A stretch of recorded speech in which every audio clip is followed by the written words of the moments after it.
Hello， 大家好，欢迎来到星星说鬼，又到了听鬼故事的时间了。今天我们来说一则关于登山的鬼故事哦。听故事前记得先帮星星订阅点赞，这样你就会收到更新通知，还可以让更多喜欢听鬼故事的人看到星星的频道哦。感谢你啦！那我们开始咯。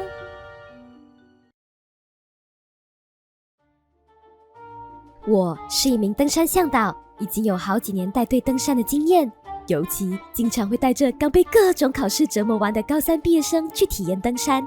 年轻人就该多亲近大自然，热血一下。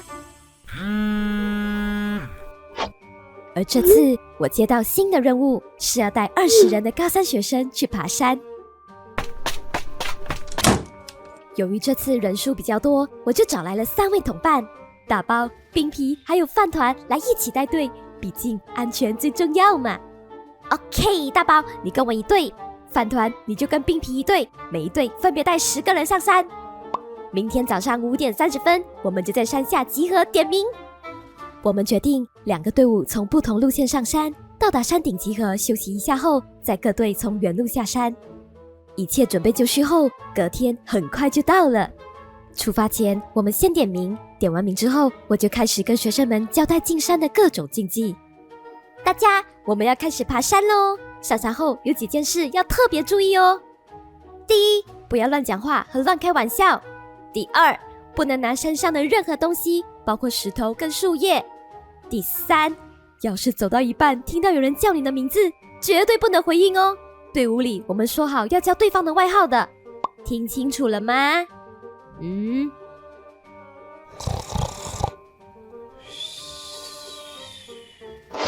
喂，你们到底有没有在听啊？哎呦，这些禁忌我们早就知道了啦，教练，我们可以快点上山吗？那么迫不及待吗？那我们出发吧。而登山入口的附近有一个小神龛，我们每次上山前都会跟这个神龛的土地公拜一拜，祈求爬山的过程平安顺利。拜什么啊？那个神龛都这么破旧了，感觉就很没说服力耶，就不能赶快出发爬完吗？我还要回家打我的英雄联盟耶。你认真一点啦，才说了不要乱讲话呢，赶快去拜拜啦。好啦，我拜就是了啦。于是拜完后，我们就开始这次的登山了。按照原定计划，我跟饭团就在这里兵分2路，带队前行。虽然才早上5点多，但爬山的过程却一点也不孤单，因为除了我们之外，这里还有其他的爬山爱好者比我们更早就上山了，甚至有些人早就抵达山顶，正返程下山呢。我们都会很有默契的互道早安，有些大叔阿姨甚至会直接跟你闲聊起来呢。哎呀，小贝贝，你是老师吧？这些是你的学生呐，你在带他们爬山哦。阿姨早安。我不是老师，是向导啦。对呀，我在带他们爬山锻炼一下啦。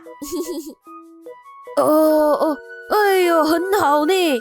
年轻人哦，就是要多动一点呐，不像我家里那几个孙哦，整天哦就只知道打游戏、看直播啦。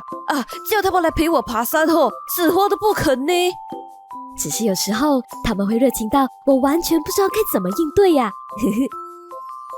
随着我们慢慢的爬了上去，路上的人也越来越少了，只是不知道是不是季节的关系，还是凌晨下过毛毛雨，山上的雾气比平时还浓烈许多，而不时会碰到擦身而过的山友，也跟刚刚遇到的不一样，他们走得极快，甚至在超车或交汇时，没有一个人会跟我们互打招呼，他们几乎都低着头看路，头灯就这样在雾气里一晃而过。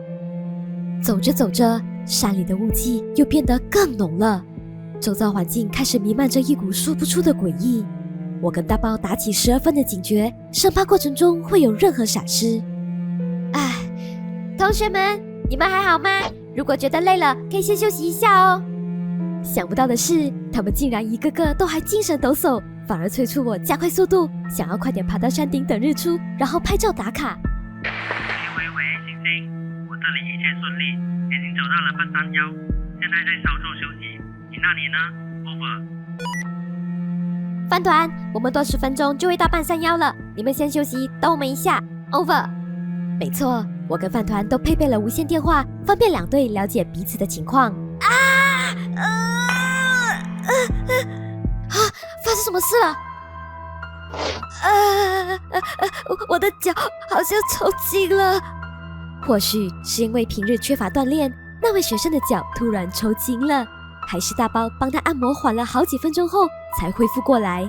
由于担心他的状况，所以整个队伍就先提早在这个点休息，而不是之前定好的半山腰。真是的，我的脚怎么会突然抽筋啊？我才没那么逊呢。嘿嘿，活该你脚抽筋，但之后还有你好受的呢。黄思贤，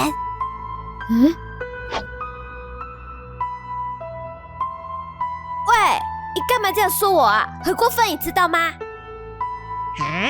你在讲什么啊？我们在聊前几天看的失速禁区耶。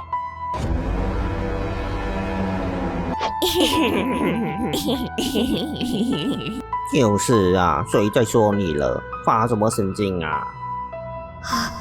不是你的话，那是谁呀？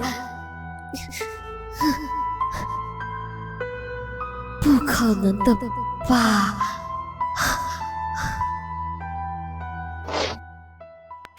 我们多10分钟就会到半山腰了，你们先休息，等我们一下。Over。看来他们10分钟才会到。冰皮，我们在这休息一下，等他们到吧。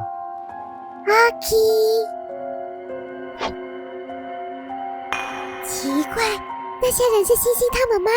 他们不是走另一条步道吗？难道这里有捷径？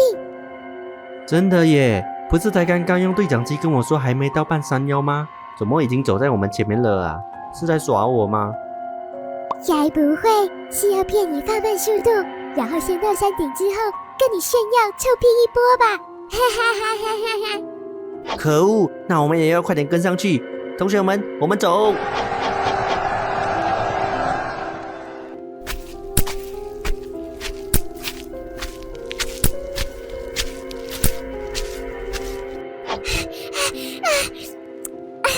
他们走的也太快了吧！真的有那么想赢哦？奇怪，星星跟大包在搞什么啊？又不是登山比赛，走这么快都不用考虑一下学生的吗？咦，他们怎么钻进去那条小路啦？那里不是我们平常会走的路线啊？是不是发现什么捷径了啊？不行，我要先联络他。喂，星星，你要去哪里呀？那里不是我们平常要走的路啊。你们跟上来就是了，这里很快就会到了。怎么办啊？要跟上去吗？走，我们赶快跟上去，问问他们到底怎么回事。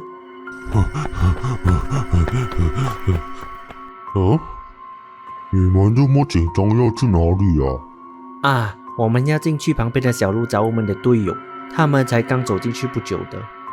啊，你们看清楚一点，这里哪有什么小路啊？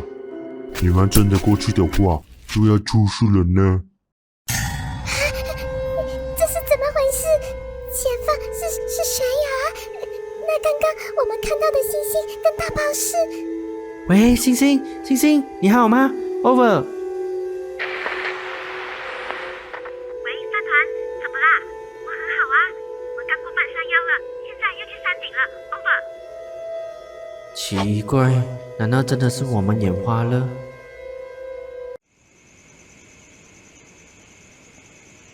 同学们，再加把劲，很快就要到山顶喽！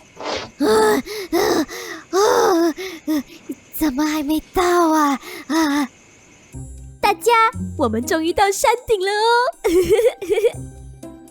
没错，在爬了差不多1个小时多左右，我们终于是抵达山顶了。同学们都很兴奋，但我感觉今天的山顶给人感觉有点阴森森的，难道是因为天空亮得比较慢的关系吗？而且我们也没看到其他的登山客，甚至连饭团冰皮的队伍也还没到山顶上。照理来说，他们应该会比我们更快抵达才对啊。哦，是饭团他们呢。哎，你们怎么才到啊？刚刚不是还在我们前面的吗？是不是迷路了？嘿嘿，奇怪，他们没听到我们吗？喂，饭团、冰皮，喂，我们在这里啊！他们怎么还往前走啊？等一下，前面是悬崖！喂！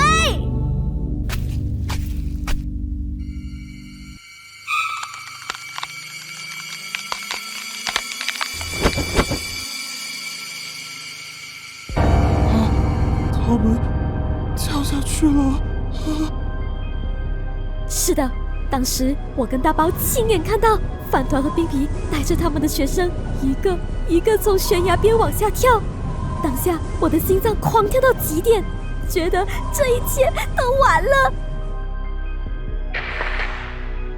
喂，星星，大包 ，over。喂，星星，我们到山顶很久了诶，你们到底在哪里呀？over。喂，饭团，你们刚刚是不是站在悬崖边啊？人完全没事吗 ？over。哈，没站在悬崖边啊，我们在中间的空地这里等你们啊。你们还要多久才会到啊？今天山顶蛮多人的诶，可能会有点拥挤哦。over。所以我们还要不要等他们啊？喂，饭团，我们不上山了，现在就马上下山。你们也是，快点，立刻！星星，这是怎么了啊？出什么事了吗？大家集合，我们现在就下山。啊，可是我们才到就要下去了。就是啊，不是要等日出打卡的吗？星星，我们这次遇到了，对吗？同学，额头好烫，怎么突然发高烧了？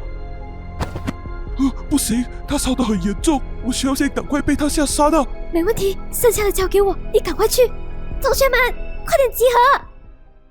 由于当下所发生的一切实在是太无法解释了，为了安全起见，一阵慌乱后，大包先背着发烧的同学下山，而我尽量保持学生的秩序和安抚好他们的情绪后，就立马离开那片诡异的山顶。咦，前面那个人不是大包吗？大包，你怎么还在这里啊？星星，这条路我走了很久都走不出去。你记得这个特别的树干吗？我已经来回看到它很多次了，不管怎么走，都还是会回到这里。你说什么？这时的我看向四周，身边弥漫的浓雾就好像某种无形的障碍，想把我们困住，甚至已经开始让我们感觉到恐惧。星星，现在怎么办？它的体温越来越高了，再这样下去，我们会不会就要出事啊？显然，眼前的状况已经有点失控了，但我还是努力保持冷静。大包，这条山路就是一条笔直单一的路线，不是吗？怎么可能走不出去啊？只要不乱走旁边的树林，一定可以安全下山的。我们继续往前走就对了。但离奇的是，我们走了几分钟后，就又会看到那个树干。我不死心，继续往前走，结果还是一样，就是走不出这段路。看到这个情况，我全身的鸡皮疙瘩都站起来了。这是怎么回事？难道真的遇到鬼打墙？有东西想把我们困在这里？这下我也真的慌了，但也不能一直站在原地。于是我们放慢脚步，更加小心地往前走。一路上，我一再祈求神明能帮帮我们，让我们能够平安下山。敬爱的各路神明，如果有得罪的地方，我代替整个队伍跟你们真心诚意的道歉。真的对不起，请放过我们，我们不是有意的，对不起。就在我们继续走了好几分钟后，我隐约看到前方不远处的白雾里走来了一位老人家。要知道，下山的这段路，我们是连半个登山客的人影都没看到啊！这下我们像看到救命稻草一样，立马就走上前，想确认下山的路线。啊，不好意思，老人家，请问你是从前面过来的吗？我们要下山，这条路回去是对的吗？你们是第一次爬吗？这边只有这么一条路，怎么会走不出去呀？你们就直直往前走就对了啦。可是我们走了很久，一直在同个地方打转呢。那我们继续再往前走好了，谢谢你哦。还是这样，我跟着你们一起走好了。可是下山后你们要请我吃烧鸡哦。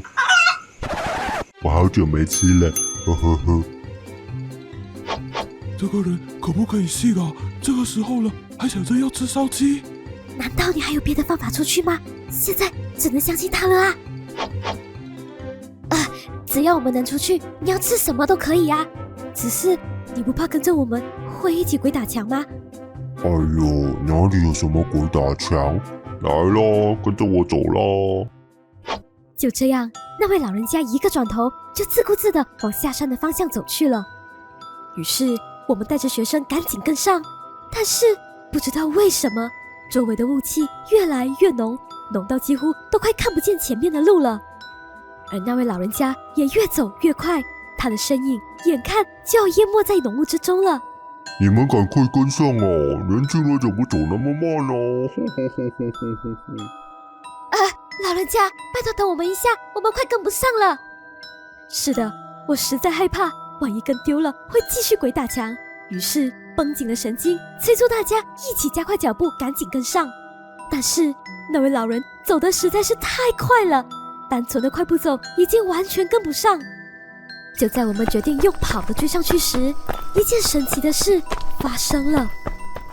上一秒还在周围遮挡着我们视线的迷雾，忽然像是被风吹散一样，瞬间消失了。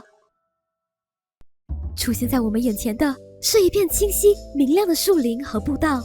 更不可思议的是，刚刚还是昏暗漆黑的天空，竟然在穿过那片迷雾后洒下了温暖的晨光。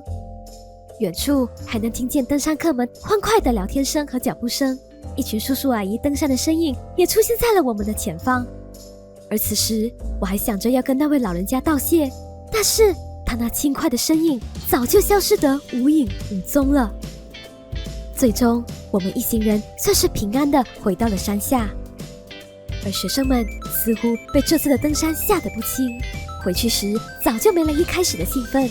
还好除了身体格外疲惫之外，他们没有其他的状况。至于那位突然严重高烧的学生呢，他竟然在完全没有药物的帮助下慢慢恢复了。原本完全没力气的他，上车前还能跟他的同学打嘴炮呢。哎，听说你突然晕倒，被背下山的啊？我是装的啦，拜托，我才不想自己走下山呢，累都累死了，他们还以为我真的生病。而这整件事就这样告一段落了。活动结束后，我跟饭团冰皮聊到了这次登山过程发生的种种怪事，他们听到后也是超级惊吓的。你跟大包遇到的事太可怕了吧？不过你形容的那位老人家怎么跟我和饭团遇到的那位那么像啊？